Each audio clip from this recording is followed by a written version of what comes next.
17페이지 개혁교회는 모든 것을 질서 있게 하라는 말씀에 주목했다. 질서 있게 하라는 말은 경외심에 합당한 자세를 갖추라는 거예요. 하나님을 두려워하라, 겸손하라, 그런 개념이에요. 경외심에 합당한 자세를 갖추라. 교회 역사를 보면은 예배 요소와 순서를 고정하는 것을 반대하는 흐름이 늘 있어 왔다. 대표적으로 예배 순서가 고정되지 않는, 예배 순서가 없지는 않는데 있긴 있는데 없다라고 이야기하는 제세례파와 퀘이커들이 있었죠. 예배 요소와 순서를 확정하는 것은 성령의 역사를 무시하는 처사라고 보는 흐름이 있었다. 정말 그런가? 성령의 직속 역사를 강조하는 퀘이커 그리고 지방교회 알아요? 워치만리 같은 곳에서도 매주일 예배 요소와 순서를 바꾸지는 못할 것이다.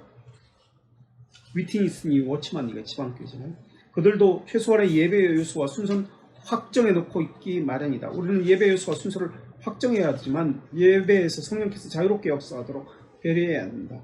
예배가 아무리 하나님의 일관된 흐름을 가지고 물 흐르듯 흘러간다고 하더라도 성령께서 역사하지 않으면 아무런 소용이 없다. 반면에 예배가 무질서해서는 안 된다. 대륙의 개혁교회들은 그들의 교회 정치를 교회 질서라고 이야기하죠. 교회 질서를 만들면서 가장 중요하게 생각했던 것이 바로 고린도전서 14장 40절에 모든 것을 품위 있게 하고 질서 있게 하라는 말씀이었음을 주목하자. 그래서 개혁교회 교회 질서는 성경적인데 우선은 교회를 세우기 위해서입니다. 첫 번째, 교회 질서는 교회를 세우기 위해서. 그래서 고린도전서 12장과 14장에 덕을 세우기 위해서 하라라고 계속해서 나옵니다. 교회 질서는 교회를 바르게 세우기 위해서입니다. 그리고 두 번째, 교회 화평을 위해서. 고린도전서 14장 33절에 교회 질서가 필요한 이유는 두 번째, 화평을 위해서. 첫 번째는 교회를 세우기 위해서입니다. 두 번째는 교회 질서는 화평을 위해서입니다. 14장 고린도전서 33절 시작할게요. 하나님은 무질서의 하나님이 아니시오 오직 화평의 하나님이시니라 라고 합니다. 무질서의 하나님이 아니라 화평의 하나님이다. 그리고 교회 질서는 세 번째로 예배에 대한 질서. 교회 질서는 예배에 대한 질서고 예배를 위한 질서입니다. 예배에 대한 질서고 예배를 위한 질서입니다. 이것을 위해서 본징 7위회가 있습니다. 교회에서 7위회가 뭐죠? 지역교회에서 7위회가 뭐예요? 어디 아무개 교회 7위회 어떤 게 7위회예요? 어떤 게 7위회? 7위회?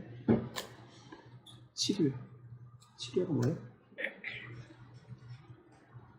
어떤 교회에 이 7위회가 있습니다.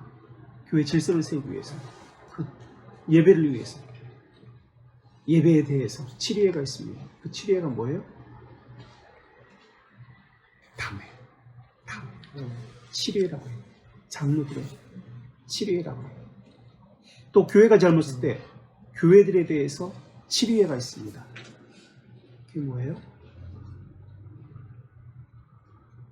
지역교회 내에 당회가 있잖아요. 세례교회는 30명 이상은 장로를 2명 세울 수 있습니다. 그 다음 50명이면 1명 더 세울 수 있다. 이런 그런 게 있거든요. 교회가 잘못했을 때 또 7위회가 있습니다. 뭐예요? 노예에 교회의 7위를 위해서 시찰하는 그 시찰회가 있습니다. 노예 내에는 놀러 다니는 게 아니라 목사님들 놀러 다니고 체육대회하고 친목도모 하고 밥 먹으러 다니는 게 7위회가 아니라 이렇게 교회에 신령한 것을 바르게 복음이 전파되고 있는지 바르게 성례가 시행되고 있는지 이것을 살피는 것이 시찰회입니다. 노예의 역할이라는 얘기예요. 당연히 마찬가지고 당연히 예산 가지고 싸우는 게 아니라 나 저 집사 나 안 주면 나 선교위원회 못해. 나 저 사람은 꼭 우리 저 전도위원회 꼭 필요해. 이거 가지고 사람 가지고 싸우는 게 아니라 예배와 관련해서 담당하는 게 장로입니다. 당회 그러니까. 그래서 성찬을 누가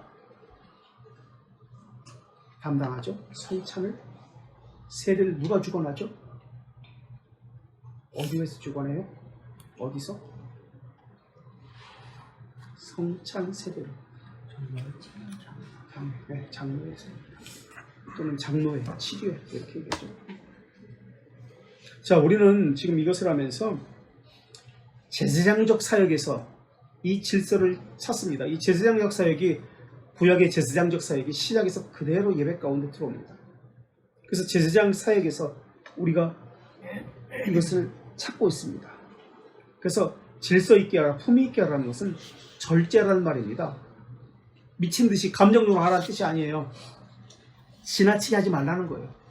인위적 감상주의에 빠지지 말라라는 거예요. 그렇다면 우리는 제사장적 제도에서 이것을 교회, 예배, 질서를, 품위를 찾고 있습니다. 그래서 지난 시간에 구약에서 제사장직에 하는 일이 무엇인지를 살폈는데 계속해서 이것이 신약 시대로 넘어오면서 예수님이 하신 일이 무엇인지 그리고 신약의 교회에서 하는 일이 무엇인지 제사장적 제도와 관련해서 그 직무와 관련해서 살펴보게 될 것입니다. 우리 제사장으로서 제사장 직분으로서 예수님이 하신 일은 뭐가 있었죠? 첫째, 율법을 가르쳤던 것이 있습니다. 율법을 가르치게. 예수님은 삼중직의 직분을 가지고 있는데 왕, 제사장, 선지자입니다. 그 중에서도 제사장 직분을 가지고 제사장의 직무를 했는데 구약의 제사장들이 했던 것은 율법을 가르치게. 이를 그대로 가져서 예수님이 율법을 가르쳤죠. 율법을 해석해 주는 거죠. 그리고 두 번째, 제사장이 했던 것은 예수님이 그대로 부정한 것, 정결한 것을 이제 판결하는 것이죠. 이것은 정결한 것이다. 이것은 부정한 것이야. 판결하고. 두 번째, 부정한 것, 속된 것과 정한 것. 이것을 판결하는 것. 이건 속된 거야. 이건 부정한 거야. 세 번째는 성전을 청결한 것. 지난주에 했던 거예요. 지난주에. 성전을 청결한 것입니다. 네 번째, 미나모의 죄병 용서, 죄 용서, 죄 사면. 다섯 번째, 뭐예요, 미나? 주의 백성을 위하여 자기 백성을 위해서 중보하는 거, 기도하는 거. 이것을 교회에서 합니다. 예배에 이것이 그대로 나타납니다. 그래서 이 제사장 직무가 교회에서 행하는 예배에 그대로 드러나는데 특히 성령으로 세례받은 주의 백성들에게 이런 제사장적 직무가 주어졌습니다.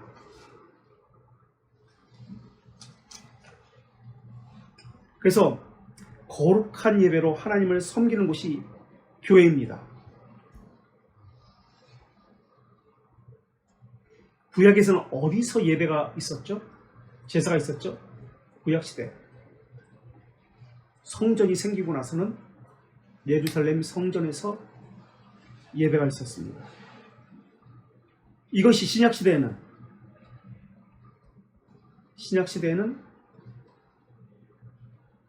성령께서 하나님의 말씀으로 하나님의 백성을 모이는 곳에서 예배가 이루어지게 되었습니다. 그래서 교회를 무슨 성전? 살아계신 하나님의 성전이라고 부르게 됩니다. 성경 여러 군데서 그렇게 이야기했죠. 고린도전서 3장 16절, 고린도후서 6장 16절 뭐 이런 식으로 많은 곳에서 하나님의 성전이다 라고 부르게 됩니다. 구약에서는 예루살렘 성전이었어요. 그런데 신약에서는 예루살렘 성전이 아니라 성령께서 자기 백성을 모으시는 그곳에 하나님의 성전이다. 그것을 교회라고 이야기합니다. 그리고 교회를 또 성경에서 뭐라고 얘기해요? 또 신령한 집. 베드로전서 2장 15절에 2장 5절에 신령한 집 또는 산돌로 만들어진 하나님의 신령한 집이라고도 부릅니다. 산돌, 살아있는 돌. 이 제사장적 행위가 교회에서 그대로 나타나는데 사도행전 2장 42절에 보면 그대로 나타납니다. 그들이 사도의 가르침을 받아, 가르침을 받는다. 사도라는 단어를 빼고 제사장이라는 단어를 넣을까요? 그들이 제사장의 가르침을 받아. 구약시대, 우리가 이건 구약은 이미 찾아봤으니까 지난 시간에 안 찾아봅니다. 제사장이 하는 일은 율법을 가르치는 거였어요. 가르침을 받아. 사도행전 2장 42절에 가르침을 받아 서로 교제하고 떡을 떼며 오로지 기도하기를 힘쓰니라. 이 사도라는 것을 제사장으로 대체하고 생각해 보세요. 신자는 예수 그리스도 안에서 떡을 뗍니다. 예수 그리스도 이름으로 기도합니다.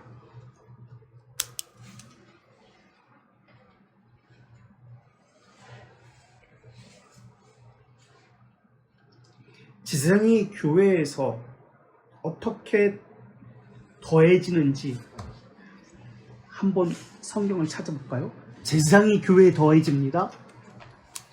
그래서 제사장이 무엇을 이야기하는지, 누구를 이야기하는지 한번 보세요. 구약에서는 레위지파 족속들을 제사장이라고 했습니다. 그런데 신약에서는 사도행전 6장 7절 어떻게 교회에 제사장이 더해지는지 보세요. 제사장이 생기는 거야, 막 교회에. 6장 7절 하나님의 말씀이 점점 왕성하여 예루살렘에 있는 제자의 수가 더 심히 많아지고 하나님의 그 자녀들의 수가 점점 많아져. 그런데 그것을 가지고 제사장의 무리도 이 도에 복종하니라 라고 합니다. 그리고 나서 나오는 것이 스데반의 순교 이야기가 나옵니다. 스데반은 누구와 논쟁을 하고 죽임을 당합니까? 누구와 싸웁니까? 성전에 반대하는 유대인과 충돌을 합니다. 바리새인들과 유대인들, 그들과 충돌합니다. 그러니까 성전이 예루살렘 성전이 아니다 라는 것을 거부하는 유대인들, 바리새인들과 충돌합니다. 그리고 스데반이 맨 마지막에 어떤 기도를 합니까? 저들의 죄를 용서하여 주시옵소서. 주여 이 죄를 저들에게 돌리지 마시옵소서. 7장 60절에서 이야기합니다. 스데반의 기도는 제사장들이 했던 기도입니다. 죄들의 용서의 기도입니다. 제사장적 기도입니다. 이러면서 바울이 그 다음에 등장합니다. 성령 받은 제자의 수가 더하더라 라는 그 의미는 구약의 개념인데요. 이사야 66장 19절부터 21절 합니다. 찾았으니 크게 읽어주세요. 이사야 66장 19절부터 21절. 나는 이제 이방인들을 쫙 나와요. 나는 그 가운데서 이방인들 가운데서 택하여 제사장과 레위인을 삼으리라. 여호와의 말이라. 그죠? 이방 백성들을 제사장으로 삼는다요. 레위인으로 삼는데요.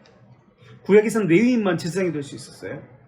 근데 이제는 이방인들이 교회의 수를 더하면서 제사장이 되는 겁니다.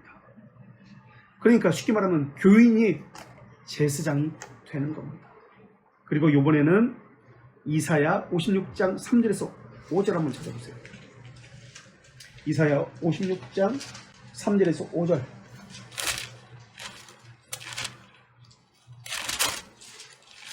3절에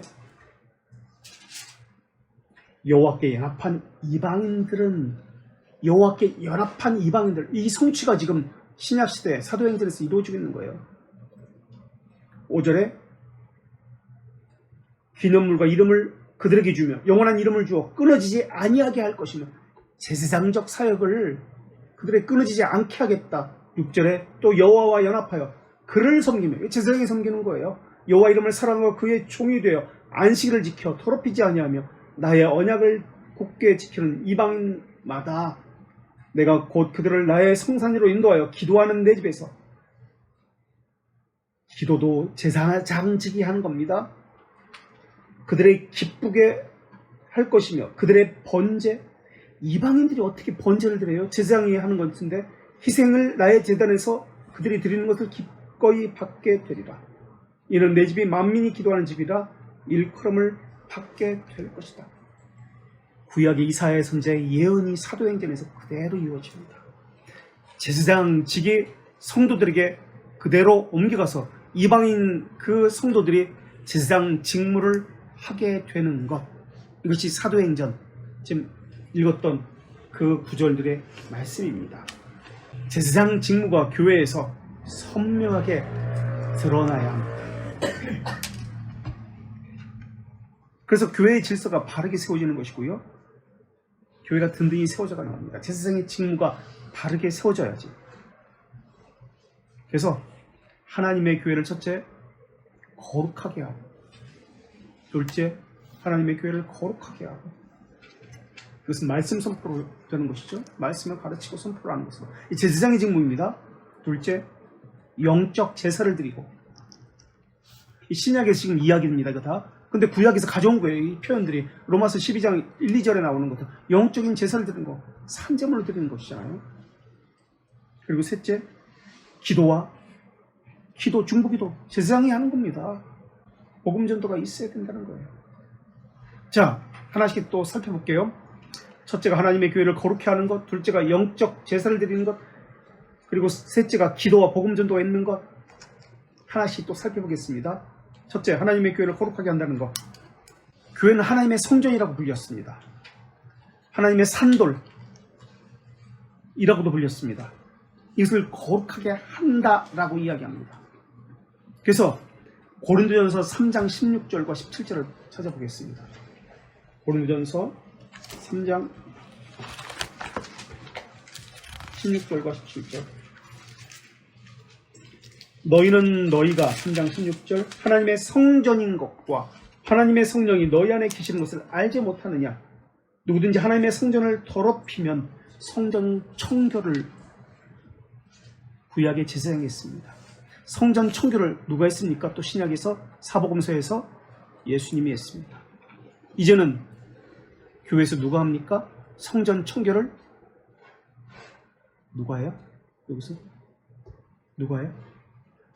성전 청교를 누가 해요? 성전을 더럽히면 하나님이 그 사람을 멸하리라. 하나님의 성전은 거룩하니 너희도 그러하니라.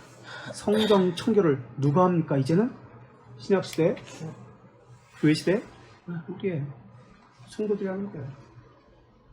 성전 청교를 성도들이 하는, 제사장이 했던 겁니다. 제사장이 했던 것을 예수님이 했고, 이제는 신약시대, 교회시대 우리가 합니다. 그 성전은 우리라고 이야기합니다.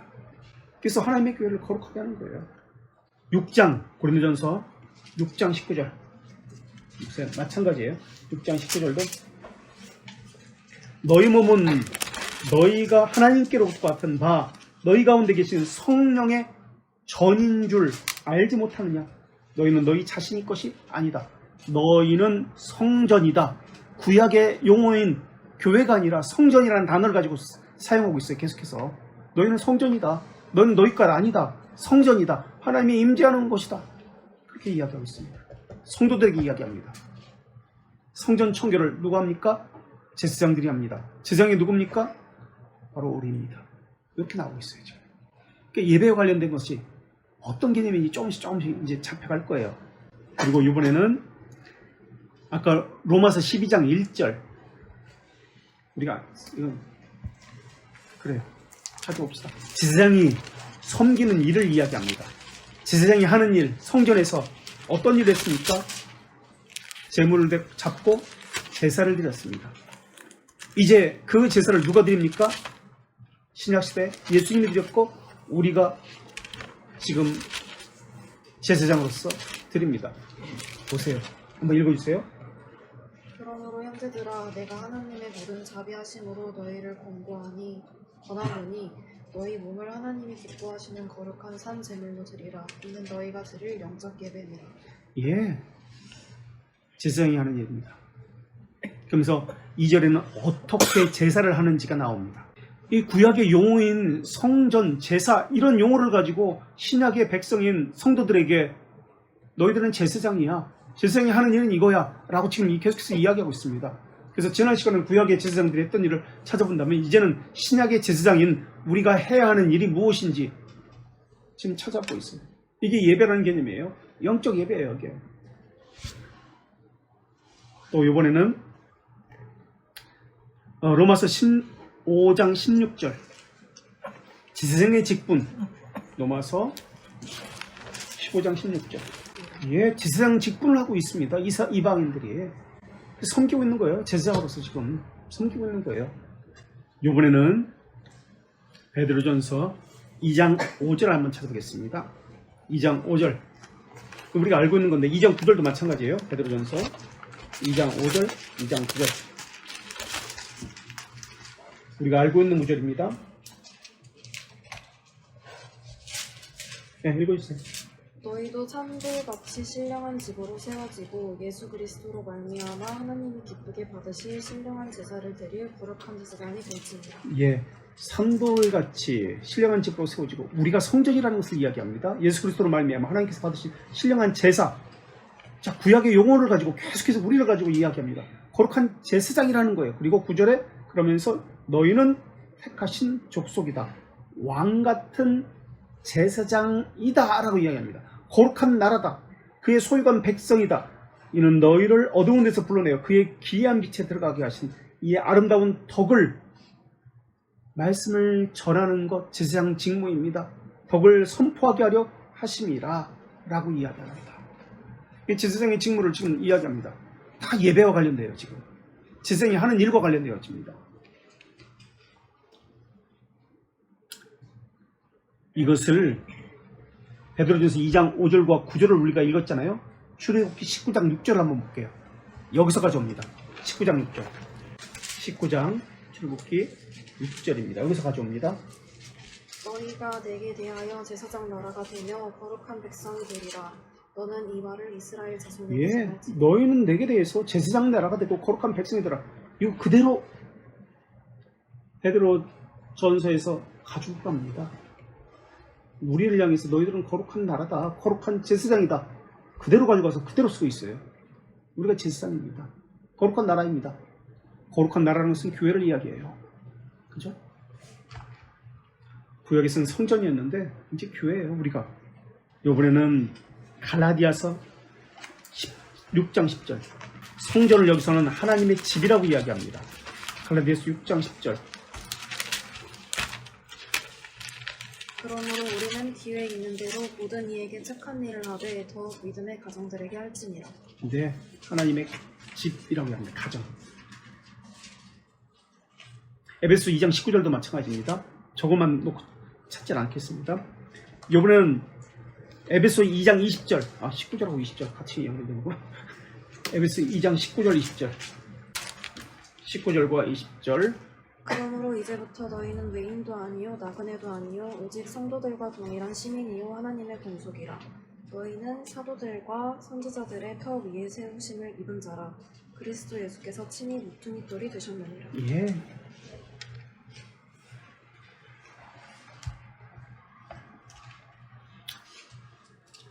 계속해서 터라고도 이야기하고 성전을 구약의 제물을 신약에서는 산제물이라고 이야기하고 또 빌립보서 4장 18절에서는 향기로운 제물이라고도 이야기합니다. 향기로운 제물. 빌립보서 4장 18절 볼까요? 4장 18절. 내게는 모든 것이 있고 또 풍부한지라. 에바브로디도 편에 너희가 준 것을 받음으로 내가 풍족하니 이는 받으실 만한 향기로운 제물이요 하나님을 기쁘시게 한 것이다. 향기로운 제물이다 라고 이야기합니다. 우리 자신을. 또 바울은 자신을 전제로 드린다고 합니다. 빌립보서 2장 17절에 자신을 드린다는 것을 전제로 이야기합니다. 2장 17절. 만일 너희 믿음이 재물과 섬김 위에 내가 나를 전제로 드릴지라도 나는 기뻐하고 너희 무리와 함께 기뻐하리라. 자신을 드리는 것. 제사장의 직무를 계속해서 이야기합니다. 또 희생제물이라고 에베소 5장 2절에서 희생제물 이야기합니다. 5장 에베소 2절. 그리스도께서 너희를 사랑하신 것 같이 너희도 사랑 가운데서 행하라. 그는 우리를 위하여 자신을 버리사 향기로운 제물과 희생제물로 하나님께 향기로운 제물과 희생제물 어떻게 행하라? 그것은 희생제물을 향기로운 제물이 되기 위해서는 사랑으로 행하는 겁니다. 신약시대에 제물이 무엇인지에 대해서 이야기합니다. 제사장 사역이 무엇인지를 이야기합니다. 예배가 무엇인지를 지금 이야기합니다. 그래서 신자가 교회에서 제사장 직분을 가지고 어떻게 섬겨야 할지를 계속해서 지금 말하고 있는 겁니다. 그래서 교회는 건물이 아닙니다. 우리 자신이고요. 그리고 우리는 하나님께서 이제 장차 예수님이 어디 계시죠? 하나님 우편에 있죠. 우리는 어디 갈까요, 장차? 장차 우리는 어떻게 될까요?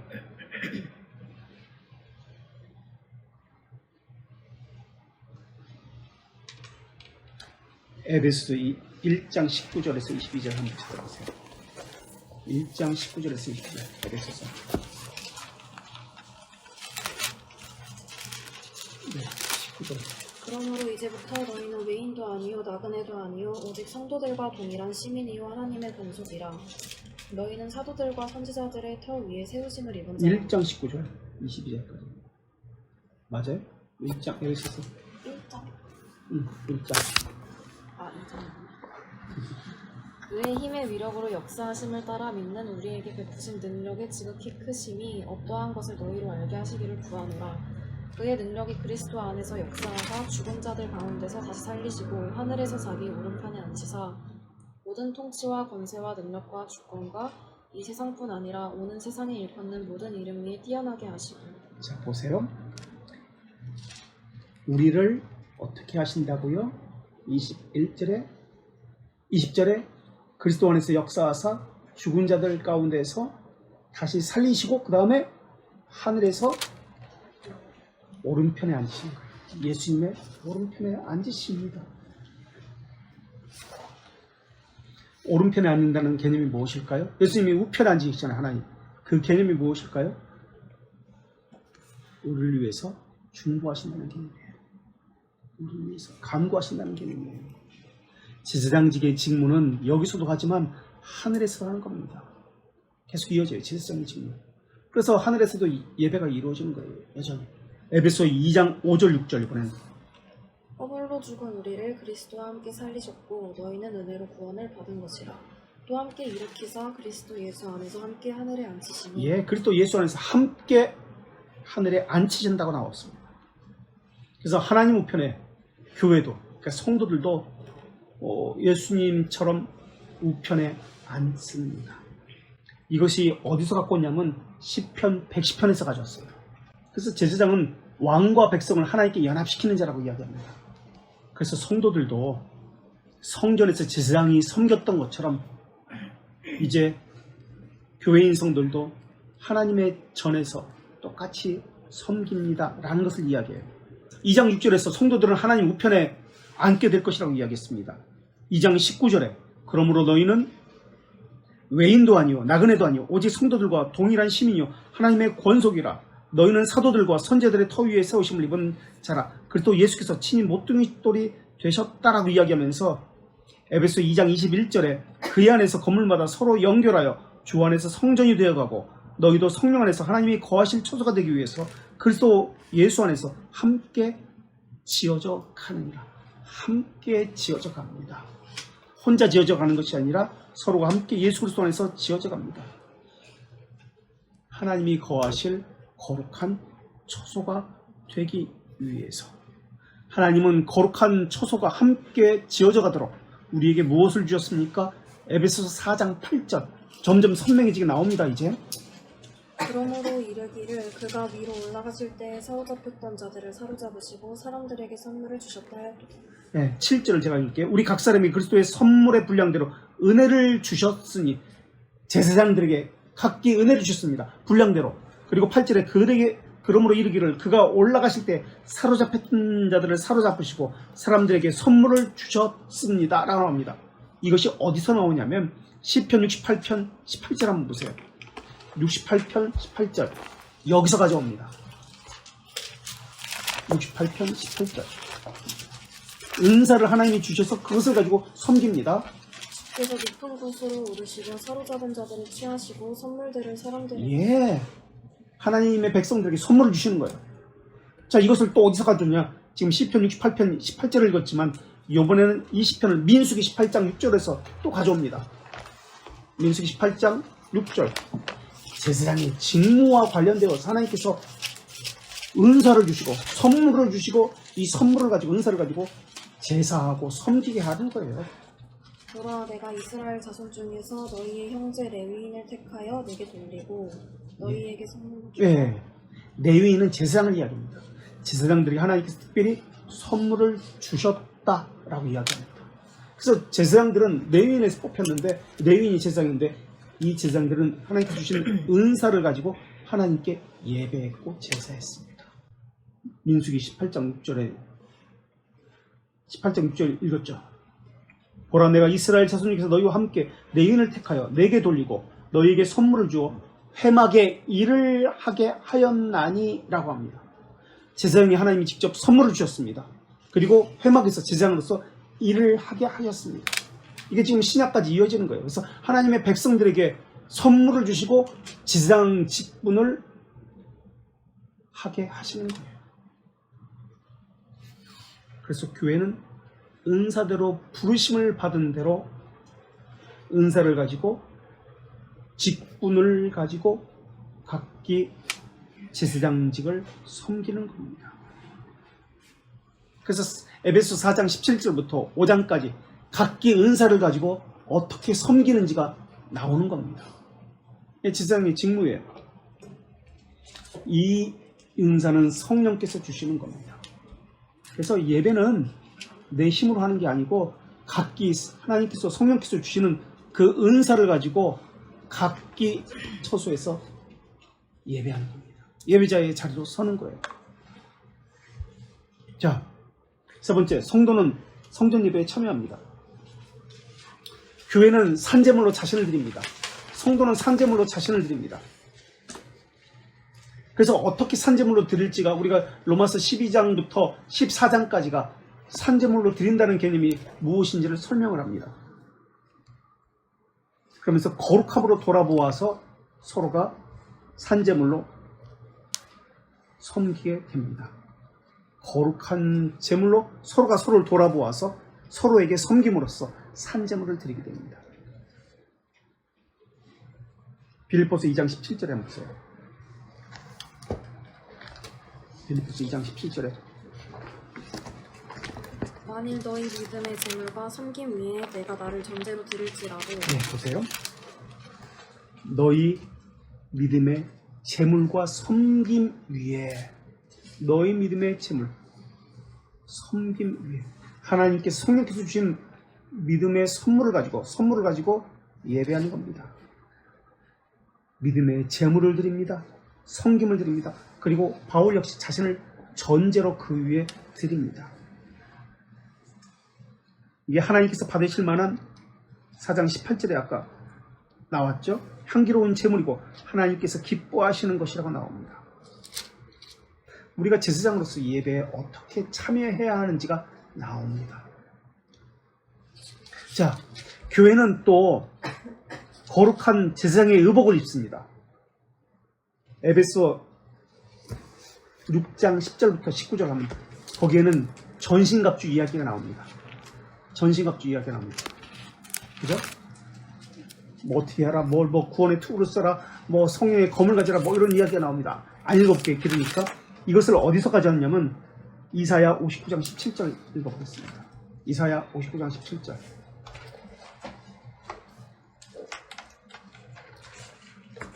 이사야 59장 17절. 공으로 갑옷을 삼으시며 구원을 자기 머리에 써서 투구로 삼으시며 보복을 속옷으로 삼으시며 열심을 입어 겉옷을 삼으시고라고 합니다. 그리고 이사야 61장 6절 한번 보세요. 아들을 섬기는 제사장에도 영적 전투에 필요한 군대를 주시고 무기를 주셨습니다. 우리 출애굽기 32장 27절 한번 찾아볼까요? 제사장은 또 특이한 것이 있습니다. 구약은 문자입니다. 외적 상징으로 가르쳤습니다. 신약은 외적 상징이 실체화되는 겁니다. 그것이 말하고자 하는 것이 무엇인지 실체화되는 것. 출애굽기 32장 27절 한번 읽어주실래요? 27절에 32장. 모세가 그들에게 이르되 이스라엘의 하나님 여호와께서 이렇게 말씀하시기를 너희는 각각 허리에 칼을 차고 진 이문에서 제사장이 칼을 차고 제사장의 역할을 했습니다. 칼이 상징하는 것이 무엇일까요? 왜 제사장이 칼을 찰까요? 거룩한 옷을 입은 건 이해돼요. 이것은 신약에서는 영적인 전신 갑주였어요. 믿음의 투구, 그러면서 말씀의 검을 가지라고 얘기했습니다. 검을 가졌습니다. 근데 제사장은 지금 뭘 가지고 있죠? 뭘 가지고 제사장이 지금 있죠? 뭐 가지고 있어요? 제사장 허리에 칼을 차고 왔습니다.